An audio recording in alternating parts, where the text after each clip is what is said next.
اعوذ باللہ من الشیطان الرجیم بسم اللہ الرحمن الرحیم السلام علیکم ورحمۃ اللہ وبرکاتہ۔ پیارے ناظرین، آج میں آپ کے لیے ایک بہت ہی کمال کا عمل لایا ہوں۔ یہ عمل ان لوگوں کے لیے ہے جو بلڈ پریشر کے مریض ہیں، جو بلڈ پریشر کے بہت زیادہ مریض ہیں اور علاج کر کر کے تھک گئے ہیں۔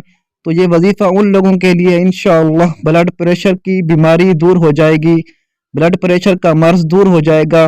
صرف یہ وظیفہ پڑھیں، انشاءاللہ تعالی بہت نفع ہوگا۔ تو پیارے ناظرین، اگر آپ لوگ ہمارے چینل پر نئے ہیں تو ہمارے چینل کو سبسکرائب کریں اور ہماری ویڈیو کو لائک کریں تاکہ روزانہ کی آنے والی ویڈیوز آپ تک آسانی سے پہنچ سکیں، اور اس ویڈیو کو زیادہ سے زیادہ شیئر کریں تاکہ یہ ویڈیو ہر مسلمان جو بلڈ پریشر کا مریض ہے اس تک بآسانی پہنچ جائے۔ تو چلیے ویڈیو شروع کرتے ہیں۔ بسم اللہ الرحمن الرحیم۔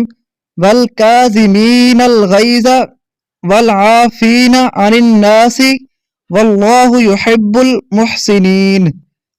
ایک مرتبہ دوبارہ سن لیں۔ والکاظمین الغیظ والعافین عن الناس واللہ یحب المحسنین۔ بلڈ پریشر کے مریض اگر اس آیت کو روزانہ 101 مرتبہ پڑھتے رہیں، انشاءاللہ ضرور فائدہ ہوگا۔ انشاءاللہ اللہ تعالی تندرستی عطا فرمائیں گے۔